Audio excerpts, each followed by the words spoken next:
says, is wearing niqab an obligation or a voluntary act?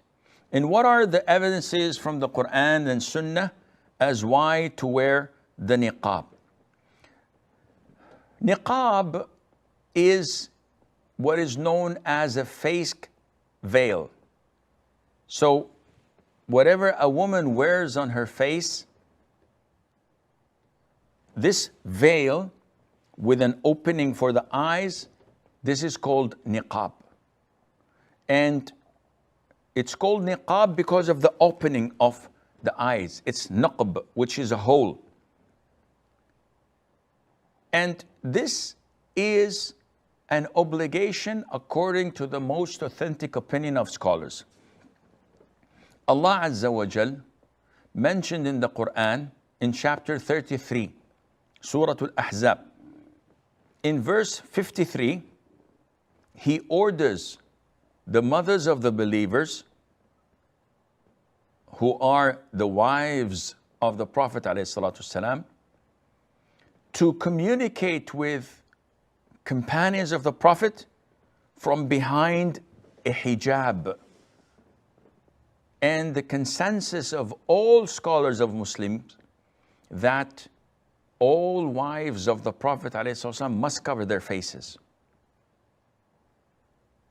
There's no difference of opinion upon them or among them. All wives of the Prophet ﷺ must cover their faces. And this ayah 53, whenever you ask for utensils from them, ask from behind a screen. This is purer for your hearts and their hearts. So this is total segregation. You cannot see the wives of the Prophet ﷺ faces. This is verse 53.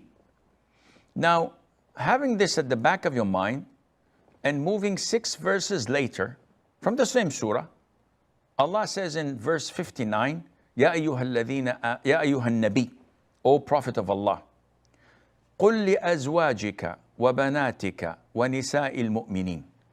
Command your wives, your daughters, and the women of the Muslims, يُدْنِينَ عَلَيْهِنَّ مِنْ جَلَابِيبِهِنَّ, to lower down from their garments. ذَلِكَ أَدْنَى أَن يُعْرَفْنَ فَلَا يُؤْذَيْنَ. This is more befitting that they are not recognized, so that they are not harassed. Now, in this ayah, the command is for 3 types of women to lower their garments so that they're not identified. So, the wives of the Prophet, the daughters of the Prophet, the women of the Muslims, 3 types. Now, if you compare this ayah to verse 53, where it commands the wives of the Prophet to cover their faces, if you come and compare this ayah to this ayah, the command in this ayah is for what? To cover their faces.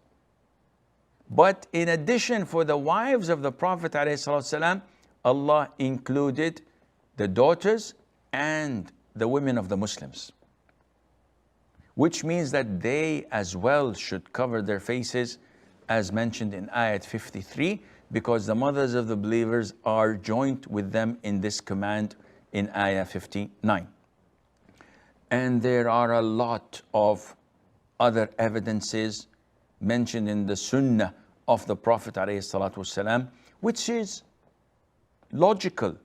But before it's logical, it is the ruling of the Qur'an and the Sunnah according to the most authentic opinion of scholars.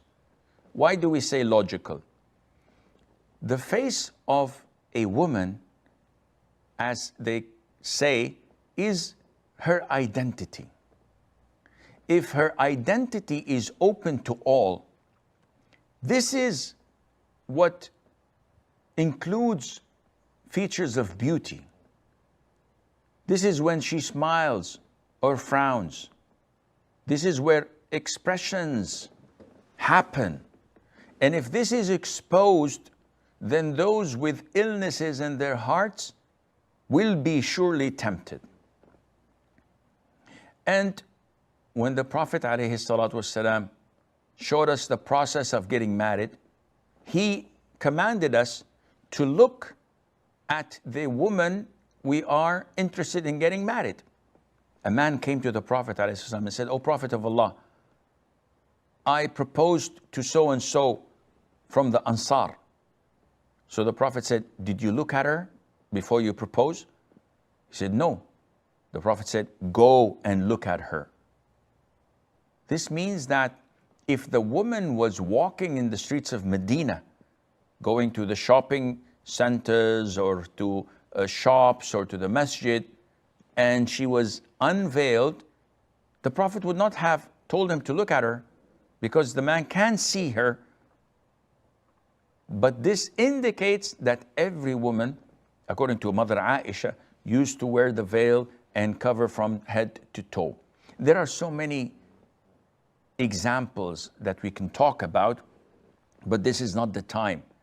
It is safer for a woman to hide her identity, to hide her beauty, so that she is not harassed.